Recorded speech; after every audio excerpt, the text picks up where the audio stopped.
Hello and welcome to the special live episode of Swiss Art Biz. Today we're joined by the art world's rule-breaking insider, Kenny Schachter, known for his unfiltered takes, relentless energy, and a wit that has shaken up galleries and auction houses alike. Kenny has carved out a unique space where art, critique, and cultural commentary collide. He has consistently challenged the status quo, making him one of the most captivating and controversial voices in contemporary art.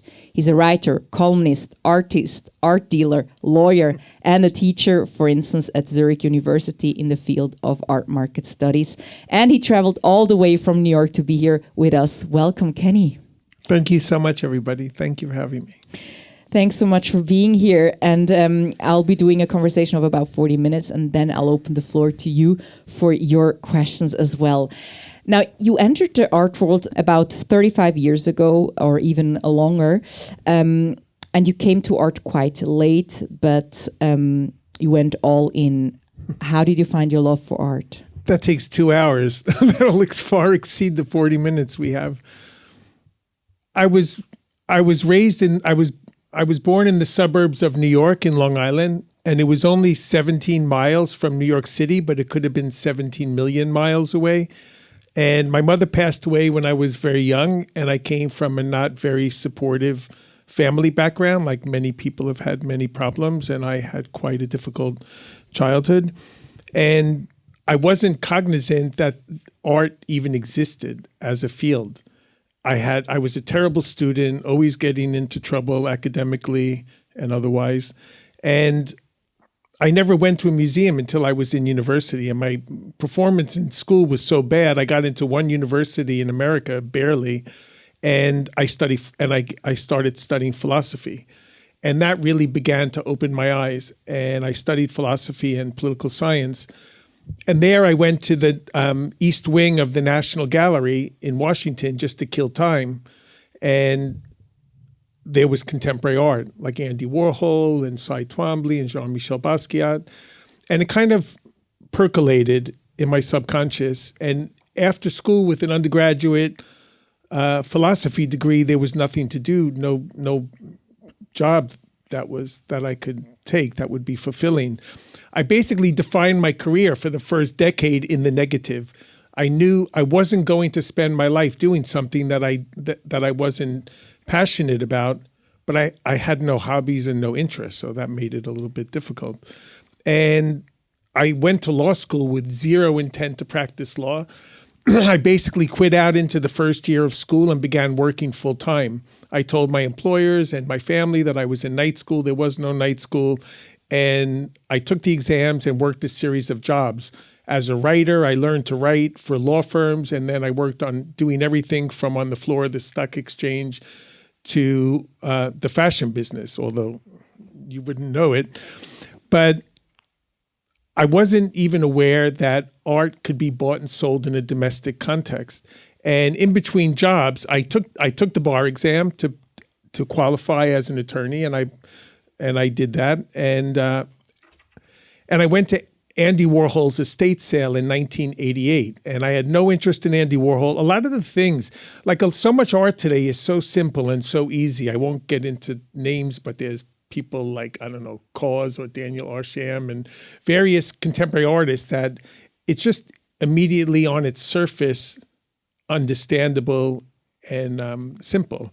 Whereas, I mean, you think of an artist like, for instance, Keith Haring was in the news recently because some of his early works are going up for sale. But this is art that has social and political content at its core. And I'm really interested in conceptual art that's sort of like some kind of between philosophy and ideas and art. Anyway, I went into the Warhol sale, and it was the first time I ever saw. I call myself idiot savant. I thought that an artist made artwork and it went to a museum. I didn't even know that you can have it in your home. And once that opened my eyes, and I knew I wanted to do something creative that was entrepreneurial. And as a child, when I had a speech. Now I never shut up, but when I was younger, I stuttered. I had a speech impediment, and I was quite alienated. And I made collages, like literally it affixed to my wall. And I started making art, and that was my first exposure. And once I found out there was a contemporary art world, I went to a gallery. There was a show of German art of Cy Twombly prints, but also Sigmar Polka and Beuys, Joseph Beuys. And it was there I fell in love with a piece of art, and it was a print. Prints and drawings are so accessible. There's so many misconceptions about art. Art is expensive. Art is only for rich people. Art is like the last free lunch. To go to galleries, within like 10 minutes of where we're sitting, there's some of the greatest institutions, galleries in the world, and the majority of which are free. And really, that's how it all began. I wanted to do something that was creative and fulfilling, and art really just imbued my entire life with meaning, and that's what I was searching for. So you said you didn't know that art could be bought and sold. You realized that at the Warhol's 1988 sale. So is the notion of monetizing art something that interests you to this day, also considering your fascination with NFTs? Money, no. The short answer is I don't really care about. I think money and art, money spoils art. A lot of I love art. I'm interested in art. Art it's a religion to me in a sense. The social component or the machinations of the system fascinate me, because even though I'm up to here in art and the art world, I've been teaching at the University of Zurich in the Executive Masters in Art Market Studies since the inception of that program about 13 years ago. And only because, in a way, even though, like I said, I've been doing this for 35 years, I'm considered an insider's insider, but in my mind's eye, I'll always be an outsider because I've never taken an art class in my life until I was teaching one. Because once I stumbled upon art at that estate sale of Warhol, I realized this was going to be my life. When I got I've been making digital art for 30 years. I made my first computer animation in 1993, and I've been working with computer means of printing and output. Now I'm using robots to make paintings. There's an amazing company. It's the only one in the world that created bespoke robotic technology to create oil paintings. But that's interested me because art is an expression of the social, political, economic, and technological times we live in. But again, I'll always be an outsider. The first class I was in, I was teaching at the New School for Social Research in 1992. I teach to learn. To this day, I'm teaching every week, every other week, and I do so to stay abreast of what's happening around me. And I think that's really important. How did that happen? So your first art class that you attended was the one that you taught in 1992. How did that happen? Did you just go up and were like, I'm ready to teach an art class? I drank a big beer before every lecture. I was petrified. Really? But apparently... no, but I went to... So I was making art since childhood. Once I stumbled upon the notion that art is a vocation.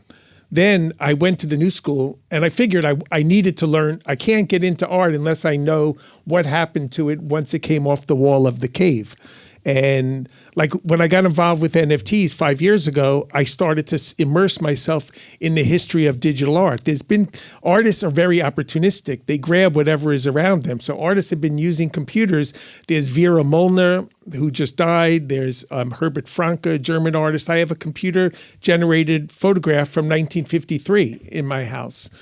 My house is wallpapered with art. You're all welcome to come anytime you want, because art can't exist in a vacuum. It needs to be shared. It's a means of expression, self-expression, but it's very much a language and a way to communicate. We're all here talking about art. I hope you're going to engage, because otherwise I'll make you. And when I say, like, you're welcome to come to my house, I mean, just get in touch. I'm ubiquitous, and you're welcome to come, and I will share my collection, what I do. If you ever have any questions in the future, I'm older, and so for the duration of my life, I'm happy to help people. It gives me such great joy and satisfaction to facilitate opportunities for other people. And when I stumbled upon fine art, to get to your question, I realized I have to learn art history. I know nothing. I could teach anyone off the street, anyone from the taxi driver that took me here to anyone about post-war contemporary art in 6 months. It's very easy to read and to learn about it, but I needed to know the history if I was going to create an art life for myself, and that I very much have done. So I knew I had to go to school after 3 years of law school, sort of. After 4 years of undergraduate, I was not going to take Art History 101 with a bunch of freshmen. So I bought the book, the standard issue textbook in America, Jansen's Book of Art History. And then I just went to the New School for Social Research. I had curated 6 shows of my peers, contemporary artists. I took over temporary spaces in New York City during the recession. I bartered for the spaces and I showed other artists. I went to studios in Germany incessantly, hitting the pavement, walking around. I went to the dean of the New School. I said, I would like to teach art history. And he said, where did you study art history? I'm like, I didn't. He goes, well, then you can't teach. I'm like, but I have a graduate degree. I've curated 6 shows and a few of them have been reviewed in the New York Times. So he said he would hire me for 6 lectures on probation. And then he left the school and I was in the books as an adjunct professor. And since then, I mean, I would literally read 3. It was like in the Japanese way of car manufacturing. They buy enough parts for the cars they've sold and then they dip back into the market and replenish their inventory. So I would read 3 chapters of this book and then teach them. And then I would and then I would drink a beer because I was mortified. And it was graduate students, undergraduate students, and students of continuing education. So there were lawyers and surgeons and students, and I was mortified.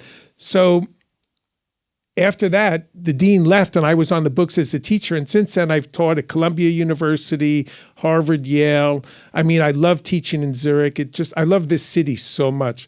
I've rented a place in the Engadine for a few months, and I'm going to do some writing here. And I'm on the board of the Engadine Art Talks, and I just feel such a great connection to this city, and I'm really looking forward to spend more time here. So, really, formal education is irrelevant. It's all a matter of whenever I teach, and I just taught at the School of Visual Arts a few days ago.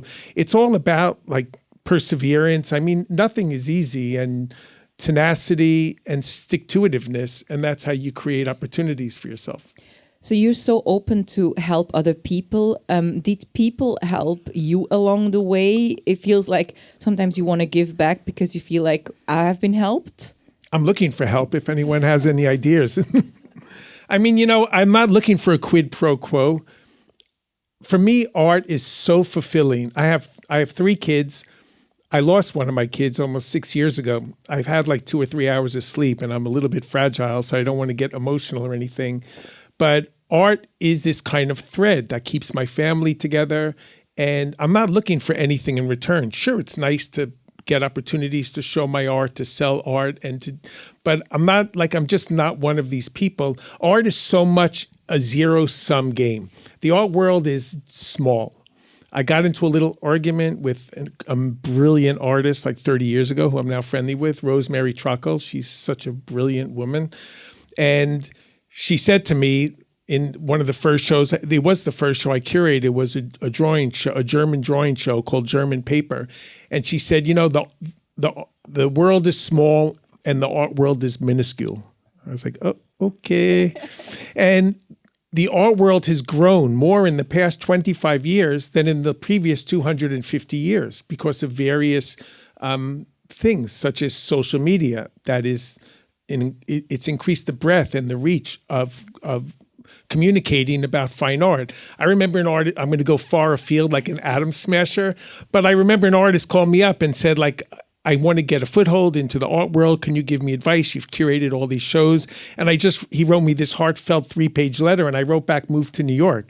And I wasn't being an asshole, more than I usually am, but that you had to be in close proximity to a center of gravity in the art world.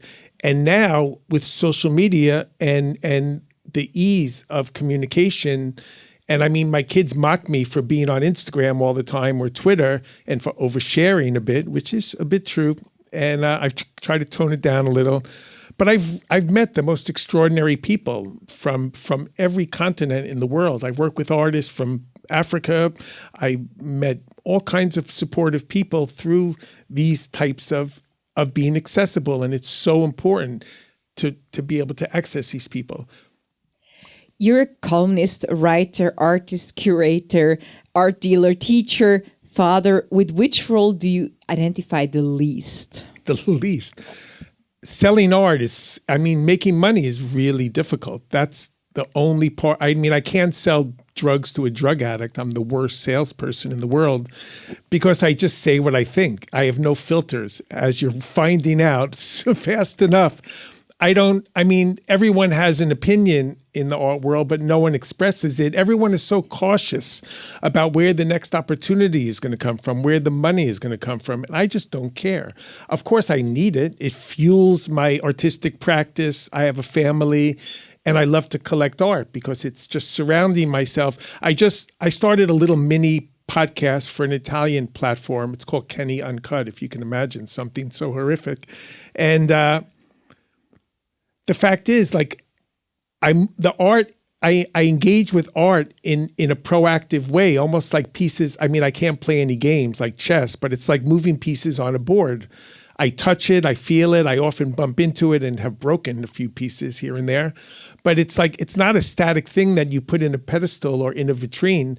For me, art is a kind of manifestation of an ideational concept and thought.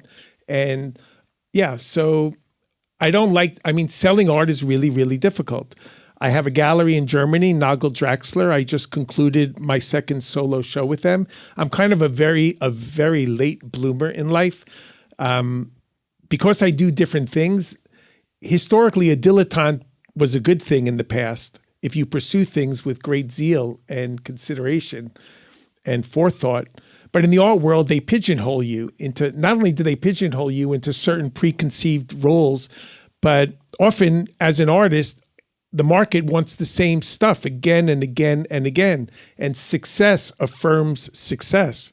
If you go to an art fair or even like a biennial, you'll see the same art. There are certain artists, like say Damien Hirst. When he makes a painting, each one, it comes in 500 in a small, medium, and large, in like another 700 colors, and it never stops.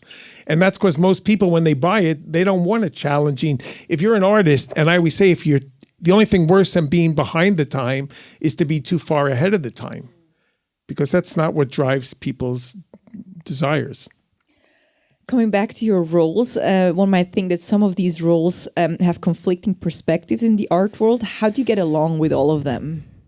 There's no conflict of interest as far as I'm concerned if you act with integrity and a sense of ethics and what's right from wrong. And as an independent curator, when I first started, I was basically curating exhibitions to find the context to show my own art. Because I came from a slightly unconventional background, nobody would take me. The degree to which I'm written off all the time, it took me 10 to 15 years to even consider myself a writer. When I've written for MIT, I did a book with Springer Verlag, and I've had a column for 25 years.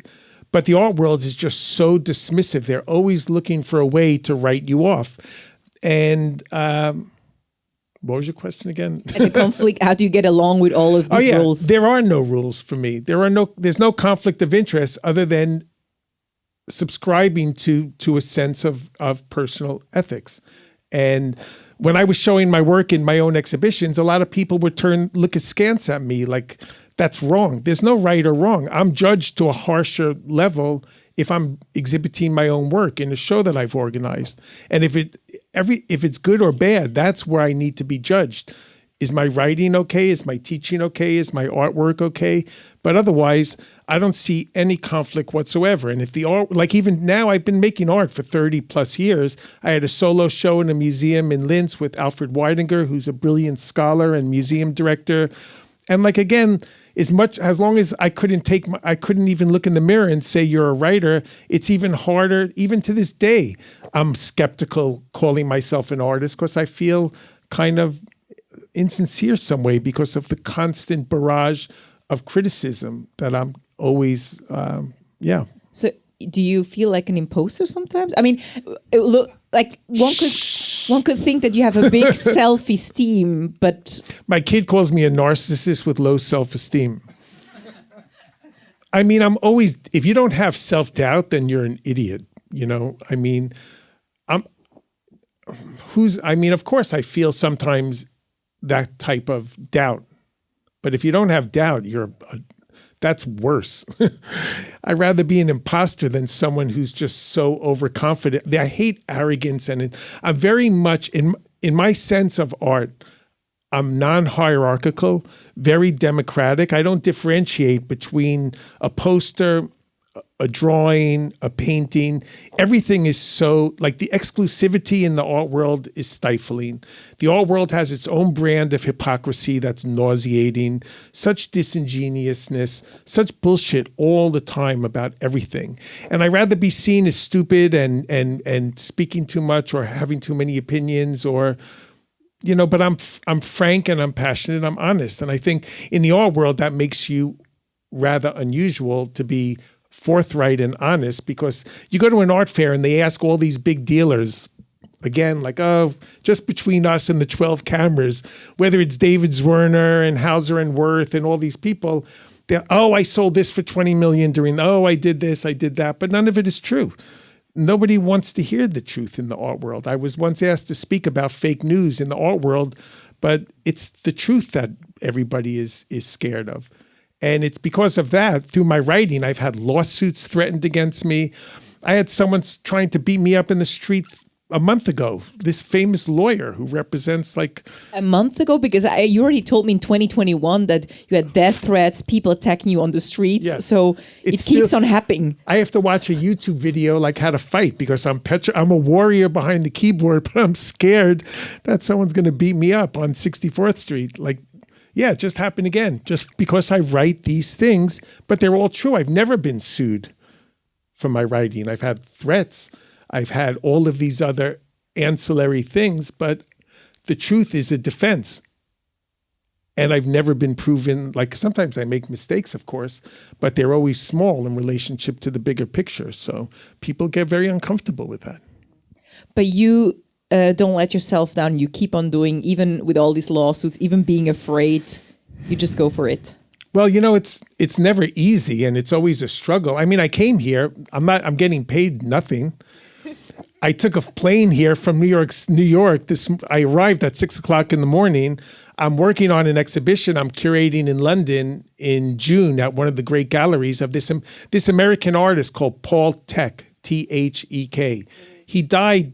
I mean, again, people think artists are staying in St. Bart's and flying private and living the high life. But some of the artists that have moved me the most, Paul Thek was a perfect example. He died of AIDS in 1988. Tragically, he was 53. He wasn't a child, but it was a life cut short. And he was working at the time, he was American, and he spent a lot of his life living in Italy and showing at all these amazing biennials and exhibitions curated by some of the most renowned international curators like Harold Zeman. In Switzerland a lot. There's a lot of works in Switzerland and in Germany. And he died destitute. Vito Acconci, his work is in every major contemporary art institution in the world, and he died penniless. And it's unbelievable to think. So if social media, something as simple as that, existed during Paul Thek's life, he would have been able to communicate the fact that he was still alive. So what was your question again? Do you mind if I take a nap for 10 minutes? Well, actually, I must say, I really appreciate you coming all over from New York. But anyway, but whatever. Okay, sorry. No, and you don't take no for an answer. I mean, in college, you were told that by your creative writing teacher that you couldn't write. As you said, that in the end, you were published by MIT, by the New York Times Magazine, UK Times, etc. It's actually working on a new book. So you don't take no for an answer, even with the self-doubt. Well, like I was telling my students a few days ago, life is so short. Why do you need to adhere to any pre-existing notion of how you should live? Again, as long as you're not hurting anyone, as long as you're respectful of other people, we need more compassion in the world, especially today with the world lurching to the right. All of this rhetoric, it's so negative, it's so detrimental. a little generosity of spirit and just helping people and being kind. Like I said before, I'm not looking for a payback. Like in the art world, they're like Egyptian statues. They're getting paid from the buyer, from the seller. Everyone's walking around walk like an Egyptian. And it's just, I'm not interested in that. I'm not looking for karma. I'm not looking for quid pro quo. I'm just looking to, when I tell my students, I don't take no for an answer, nor should you or anyone here. I mean, you've already been introduced as a impresario in the theater. These are really hard fields. It's a struggle. Only a short while ago I've had the 17th midlife crisis where I was mortified. I was thinking maybe I should just throw in the towel and if I can't make a living doing maybe I'm fooling myself. But I did my museum show in Linz was called Keep Hope Alive. And having lost a child, having lost my mom when I was a kid, having had a quasi-abusive upbringing. And when I tell the students, you can't listen to your family, you can't listen to me, you can't listen to your teachers, you must find your inner passions and your truth and strive to just fulfill your time. It's so short. Why do you want to live within the confines of some pre-existing construct when everything is there? And you just have to, it's never going to be easy. And if it was easy, it wouldn't be very much fun at the same time. I mean, it's kind of a cliche, but the struggle is I hate that word journey. It's such a cliche, but it's that's getting somewhere is not where I'm headed. I just like the path and I like to engage. So you mentioned very briefly, you lost your mother when you were 13 to cancer. You lost one of your child, Kai, who took his life at the age of 21. So how has this changed your view to life? Is that what you just said? Being aware that it's so brief? I mean, if it wasn't for art and my kids, I wouldn't be sitting here talking to you. And like I said, art imbued my life with meaning. I had a child. I'm going to really try to bring this to light to a wider audience with my children. But my son was a star. It's going to be really hard for me to talk about it. You don't have to. But anyway, he was flourishing. There was no history of mental illness. My child got into graduate school with no undergraduate degree, had the most beautiful partner, and had an extraordinary life. It's not like we had a bad family situation. I mean, my wife and I fight all the time, but I think that's rather quite normal. But I mean, I curated a dozen shows with my kids all over the world. We did a show in China together. We did shows in London, in New York, in Los Angeles, all over. And art was this kind of fabric in my family. And all of these extenuating circumstances affected my child in a way that was never communicated or expressed by him. It was all internalized.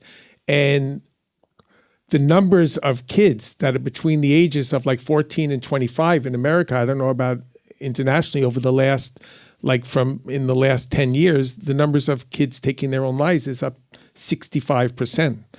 And like I said, there was no historical signs of mental illness or drug addiction or anything like that.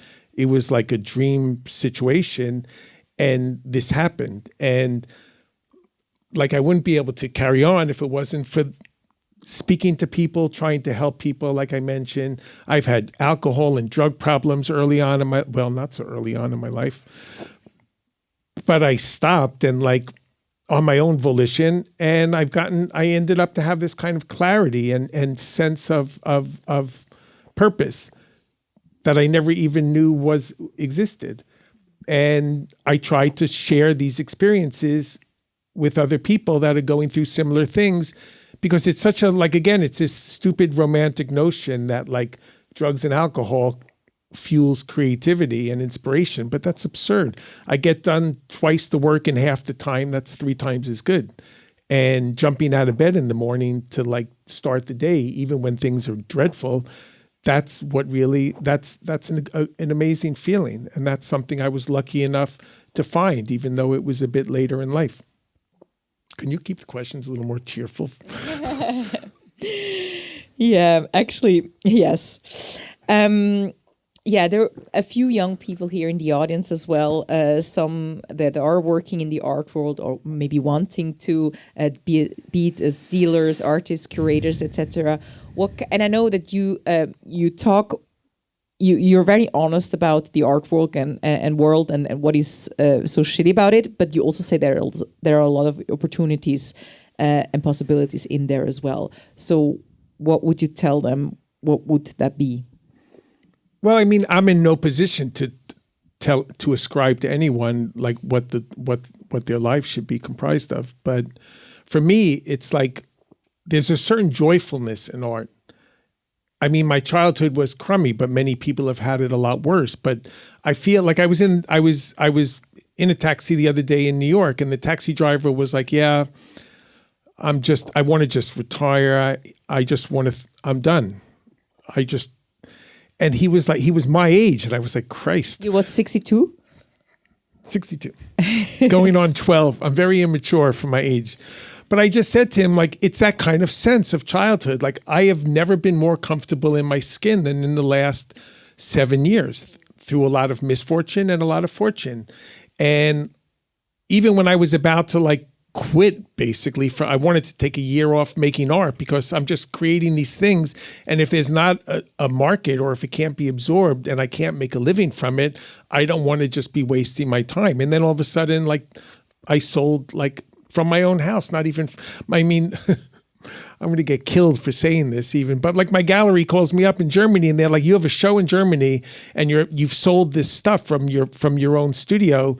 You should be like sharing the commission. I'm like, well, you shouldn't have charged me for shipping my own work to your gallery for my show. That's not exactly the norm either, is it? Well, that was the end of that conversation. But I mean, again, like, I mean, I hate pretension and hubris, but like the great civil rights activist Malcolm X said, by any means necessary. And in no way am I making any comparison, but any means necessary. Life is so short, and you have to just grab it and make the best of it on your own terms. And you have to find a way. I always say, like, you compromise, but don't capitulate. I mean, I have to compromise to make a living, to sell stuff, to hustle money, but don't negate your own principles. How do you actually make money? Is it by selling art? Anyone have any ideas? I'm very open to. I mean, you don't get well paid for your teaching, I heard. I take half the salary at ArtNet to write my column to keep it in front of the paywall. They're not going to pay me. Writers, teachers, police people don't get paid a lot of money. Teachers, yeah, but I hustle like everybody else to do what I have to do. So I take half the pay, so my writing is free. So I write to express myself and to communicate with people. And it's first and foremost that I'm not going to help some shitty company, ArtNet, whatever, I'll say it. I really don't care. It's been 25 years that I've been working for them. It's just one of the most mismanaged. They don't even have it. They're a technology-based art platform and they don't have an app. I mean, it's absurd. If you're listening, ArtNet, get your shit together. But so what do? I do whatever I have to do. I sell my art. I sold 10,000 NFTs when I could before the greed shut the window tight. I got one. Oh, thank you. I mean, the thing is, look, the underlying technology is profound, the blockchain. It's extraordinary.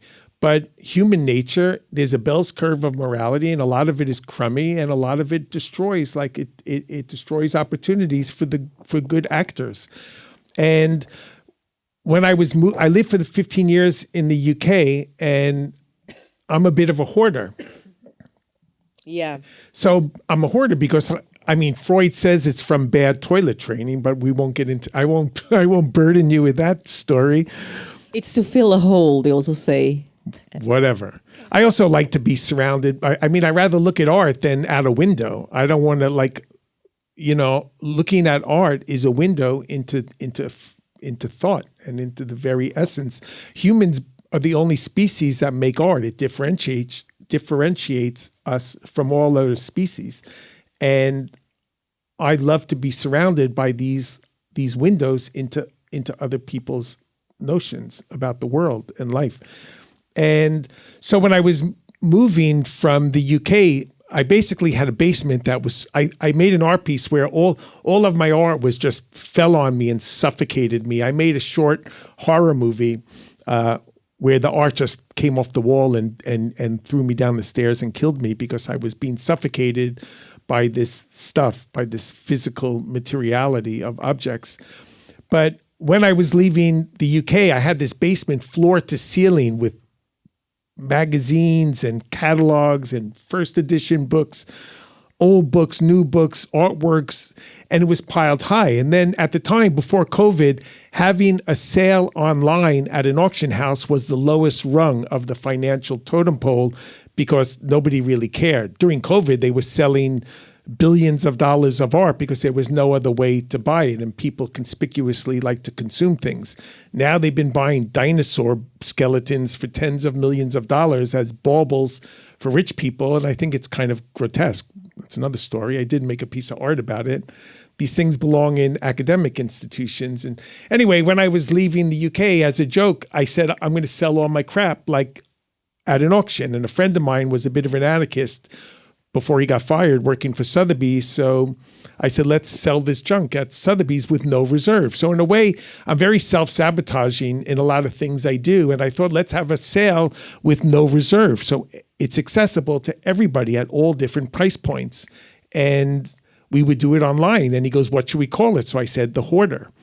So since then, I've done 5 of them. And then it became kind of, then online sales were great. And Sotheby's, it did really well. And I mean, I always say, like, my loss is your gain. Some things did very well and some things didn't. I had an event to make money, and that coupled with all the other things I do. So I do pockets of different things, but it's all under the rubric of art. Great. Well, I would like to open the floor to the audience. If you have any questions, just raise your hand and we'll come with a microphone. Yeah. Okay. Yeah. The other day I was meeting a friend, a Swiss-based digital artist, Leander Herzog, was coming to my house in New York for lunch, and he showed up with 6 people unannounced, and we had a reservation to go have lunch somewhere. And I was like, oh, okay. And then they sat around in my house, in my studio, and then I made each and every one of them like make a presentation of who they were, what they were, and why they were. It was like one of the best art days of my life because it was just so extraordinary. I learned so much, and they were all like coders and mathematicians and theoreticians. And I mean, I should make every single demand, every one of you do the same. But if you get in touch and you come over, you will. Hi, I'm Marcel. And I just wanted to ask you, you seem like a really confident guy right now. Or at least, you know, it takes confidence certainly to make art and to put yourself out there as a player in the art market. And coming from where you came from, it just doesn't make sense who you are now, you know, in terms of the confidence, in terms of the kind of character. So I was wondering, at what point did you find yourself, and what helped you actually find yourself in life? Well, I found myself like 7 years ago. But no, I think an important aspect you just raised for me is failure. Failure is one of the most important aspects to what I do. I mean, there's an amazing artist in America, Mike Kelly, who took his life when he was 53 at the top of, he was wildly successful and has institutional exhibitions all over the world. And he kind of like failure was this, he dwelt in failure. But I mean, you have to make a fool of yourself and humiliate yourself like I've done over the past 40 minutes. But you can't succeed without failing. And I think failing, like I fail all the time and make mistakes. And if you prophylactically hold yourself back from, you have to just put fear aside. And I get so frightened from exposing myself to the extent I do, but I'm just at the point of no return. And I think that sometimes some of the biggest successes I've had have been at moments where going forward, I was the most skeptical and the most doubting of the content or of what I was doing. So I think that if you're going to do anything in life, no matter what it is, in any spectrum or field, you have to just be willing to fail and to expose yourself and take calculated risks. I'm not very good at the calculating part. Thank you. My first question goes to Tanya. Where did you find your passion to talk about art? Actually, it was more a coincidence. I was working for CNN Money Switzerland, and one of my first stories that I pitched was actually to interview Ai Weiwei in Venice, and then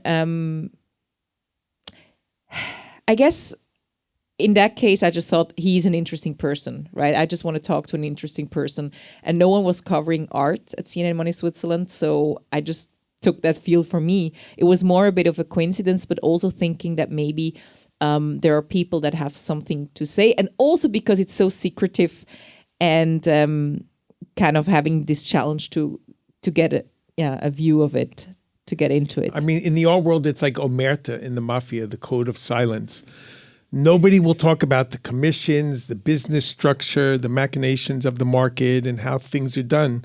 It's the most opaque, even though it's a misconception to think that it's unregulated, the art world, because there's a study that there's 165 laws that apply to any given transaction, but nobody really expresses, the rules are very fluid, let's say. And that was interesting for me to then find out, to also report about it. And then it became this, and then, Thank you. And Kenny, why did you come to Zurich to teach here? Did you know someone, or was it also a coincidence?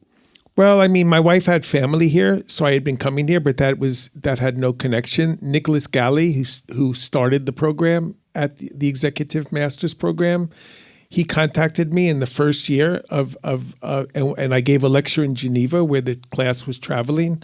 And since then, I mean, it was a lot easier when I lived in the UK. I would just scoot over and give these lectures. And then when I moved back to New York, COVID happened. So I continued online. And now I do these I mean, I had a lecture in the spring, like 7-8 months ago, and it was 8 hours, less breaks. It was like a 6-hour straight lecture. And so I continued to teach there because I love the students. I see one of my students, former students here. And so I have a connection to the university, and I really enjoy it very much. And it's a great program with great students and a great city filled with art. Hey, Tanya. Kenny, question for you. What publications do you read for good art writing, either legacy publications, websites, and then specifically what writers and critics do you take seriously that you like? And then I have another follow-up if we have time. Well, that's a fabulous question. I mean, I started doing this podcast for this Italian platform called Spaghetti Boost, and I've now they posted my 4th episode. The first one was about the state of art criticism today. Critics have lost their teeth. No one cares about criticism in the art world anymore. They just want to know who's buying it, who's selling it, and what the private museums are espousing. And I hate private museums, generally speaking. Unless they're in a jurisdiction with no public institutions, these museums, this town has extraordinary museums. I was in a show at the Kunsthalle. There's an amazing exhibition, I think now, at the Kunsthaus of Matthew Wang and Vincent van Gogh. I wrote an essay for the book. He was a friend of mine. He took his life when he was in his 30s. And there's a museum in America called Glenstone. It's the richest museum in the world. It's in a private buried location in Maryland, and they built the buildings for $350 million. And I think it's kind of outrageous. I mean, if they gave the money to public, I was going to do a show at the Metropolitan Museum some 15 years ago. They had no money to paint the walls between shows. And if these private benefactors would donate a portion of their formidable resources to public institutions, it would go a long way. But back to criticism, my favorite writer is Roberta Smith, who's semi-retired from the New York Times. And the composer John Sibelius in 1937, someone said, "Do you read criticism of your compositions?" And he said, "No, I've never seen a statue erected for a critic." So I made a sculpture of Roberta Smith in an exhibition I had.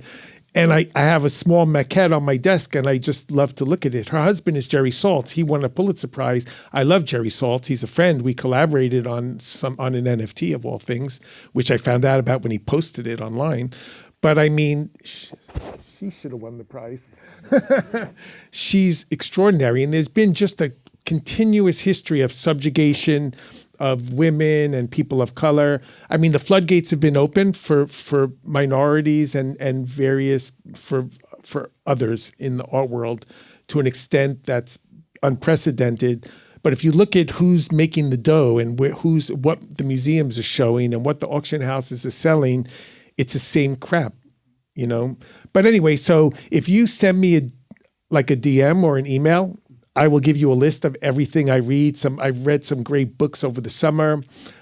It's an amazing, I just read this autobiography of an art dealer, Bert Weil. She had the first contemporary art gallery. I bet no one's even heard of her, or one person maybe. She was the first gallery to sell Picasso and Matisse in 1901. She had the first contemporary art gallery in the world. She gave Modigliani not only his first solo show, but his only solo show. And yet no one is even, and she wrote a book that's called Pop, Right in Your Eye, and it was published in 1933. And in the book, she laments how she's treated by the artists, how she's screwed over by other collectors, how the other dealers are harshly treating her, and nothing has changed. The art world operates on an underlying system which is akin to like Lloyd's of London in 1775. It's so asinine. Before I got involved in the art world, I thought everyone was drinking absinthe and swinging from the chandelier, and it's nothing of the sort. It's the most conservative industry out of any business I've ever experienced. As far as I read ArtNet, even though it's pretty crummy, the art newspaper, I read a lot of periodicals. The art magazines people used to only look at Art Forum or these magazines to look at the ads to see what the shows were, but no one even looks at that anymore. Nobody cares. I don't understand how they're even in business. So I look at a series of websites, the FT has by far the world's greatest arts coverage. And I was just reading about this amazing Polish artist, Paulina Owalska, whose work I know, today on the way here in the FT. In the UK, there's 10 daily newspapers and supplements Saturday and Sunday, and they have great arts coverage, way more than the United States has, next to none. In the New York Times, it's 1 day a week, and that's it. So I have a series of publications, a bunch of books that I've recently read that I really like. But yeah. By the way, I must say, Michael is a writer himself. He went from New York. He wrote for the Esquire, and he wrote a few books as well. Oh, so. Interesting. Go ahead with your second questions, Mike. Yeah, just quickly, you talk about the hypocrisy in the art world. It got me thinking to a book about 50 years ago now, Tom Wolfe's The Painted Word. And some of what you say just reminds me of that, how small and incestuous the art world can be, and often to a fault. Yes. Despite all Thank you. I like that comparison. Yeah. No, but I mean, it's frustrating and it's maddening, but it fuels me to speak. I mean, it just inspires me to continue and know that whenever I feel like bowing out or changing course, I know that, look, in the end, art courses through my circulatory system, and it's the only thing I could do. If I could do something else, I probably would have tried at least. But yeah, I mean, I love what I do. I have not lost the enthusiasm for art from the first day I stood in front of a work, and it raises the hair on my arm. It brings tears to my eyes. And like, my oldest son, Adrian, is showing at a gallery called Amanita. It's run by the grandson of Cy Twombly. They're all in their 20s. And the work ethic of my kid and his successes like touched me so deeply. And the greatest thing is that he calls me all the time and he'll show me his work in mid-course and ask me my advice. And that is the greatest feeling that I could ever experience. And having worked with my kids, they'll never sell me anything. They won't even let me talk about it because they're anti-nepotistic. But yeah, I mean, there are great books and there's great journals, and I'm happy to share every single one that I look at every day. There's a dozen. Thanks. Just a brief. Hi, I'm Andrea. A question about the place of the arts in the future. A bit of a vision, because you're talking about this close-knit world of the art market and how it hasn't changed essentially since decades and centuries. Yes. And do you see examples, or do you have a vision for where art will be? I mean, we're in a very dynamic time. And all of your questions are better than anything I've said since I got here. A great question. Amazing question. I mean, for me, the art world recoils at innovation. So the blockchain happened, NFTs happened. Now it's like the boogeyman. It's like the worst thing you could say is like, oh, geez. And the art world rejected it before it even started. Like Urs Fischer, one of Switzerland's most esteemed contemporary artists, he did an amazing NFT project. And I think technology is going to have an ever increasing role in the expression of the arts. And AI, everyone is now saying AI is going to destroy civilization. We're doing a damn good job of destroying the world all on our very own without the help, assistance of any artificial intelligence. I mean, I have a friend created a feature film using AI, and I think like the problem with technology-based visual art is that we need better dedicated devices for the display of art. I am for someone who's employed technology for over 30 years, I love drawings. I love to screw my nose up against the frame every day. And I don't have very many screens, admittedly, in my house and in my collection. But I think soon you'll be able to project an image into your space, or go on a holiday and take your collection with you and have like a handheld device that will display an object in space, like the illusion of an object, like a hologram, but that doesn't really exist. And so I think technology is they have these dumb goggles by Apple Computer that cost like $1 million and are so fragile they break when you blow on them, and the battery life is 5 minutes. But these types of things, things have to be affordable, accessible, and not prohibitively expensive. That prohibits groups more immediate access across a broad spectrum of people. So I think we need to have greater flow of information, and we need to get rid of all the old white people that are like running the show in the galleries, and we need more innovation, more youth-oriented, less resistance to change, and a greater acceptance of a disparity of voices. Thank you very much. Then we have one question here. Hello, Kenny. You spoke about your love for conceptual art. And I was wondering, for example, when you encounter a work by Agnes Martin, what kind of emotions do you feel? Well, I think Agnes Martin is a now deceased painter who lived in New Mexico or someplace like that, and made these very reductive, austere paintings that are barely even perceptible as any impression on the canvas. What I find more interesting is like her mindset. She was into UFOs and all of these wacky things. And she said, like, I paint stupidity. Like, I'm not thinking about what I'm painting. I'm just expressing this. I don't know enough about her work to give you an intelligent answer, but I do remember she made this quote that really stuck with me. But conceptual art is among the most difficult strands of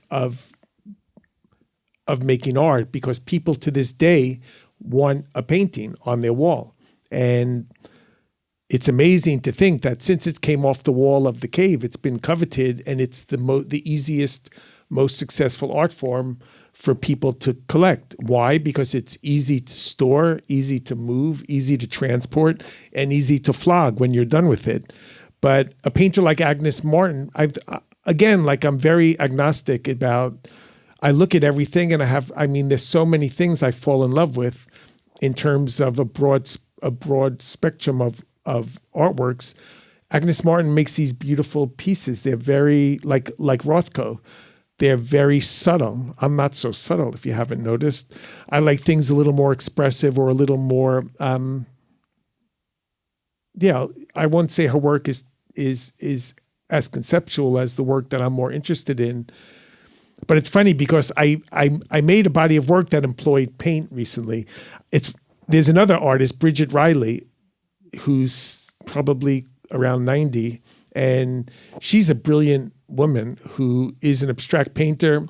And very early on in the 60s, she was making these schematic drawings that are kind of up with lines and pulsating lines, and then she would have the paintings made from her drawings. And I made a gate where I live, which used one of her paintings as a kind of formal construct for the composition of this gate. And then the neighbors complained, and I took it down. And then I used it as a stencil to make these paintings. And my art dealer in Germany said, "Your paintings are awful. Please don't paint or draw. They're terrible." So after I wiped the tear away, it inspired me to make this sculpture, and it was called Martin Kippenberger. There's a brilliant biography of the German conceptual artist Martin Kippenberger, who died in the 90s. He was very badly behaved, drank too much, and I think he was very provocative, often for the sake of provocation, which I can relate to. And since I was only negatively affirmed throughout my early childhood, and this biography is by his sister, but it's hardly a hagiograph. It's really a well-researched and thoughtful book. And he was ostracized in a very well-known German newspaper for his alcoholism and misogyny, but I don't think he was really like that as a human. And rather than react to the journalist, he made a sculpture which was loosely based on likeness of himself. And it was called Martin Into the Corner, You Should Be Ashamed of Yourself. And he was like contrite, standing in the corner with his hands behind his back, being punished. And when my own art dealer told me I couldn't paint, and I thought it hurts. I'm sensitive, believe it or not. And I made a piece, Kenny Can't Paint. And it was like based on the Kippenberger sculpture of this figure of me in the corner with the paintbrush painting Kenny Can't Paint.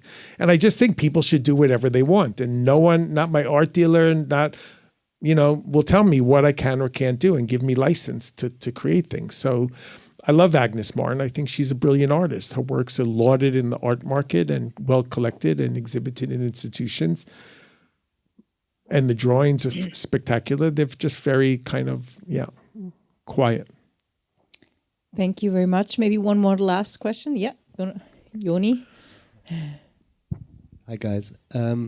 Kenny, what are your predictions for the future of the commercial art market?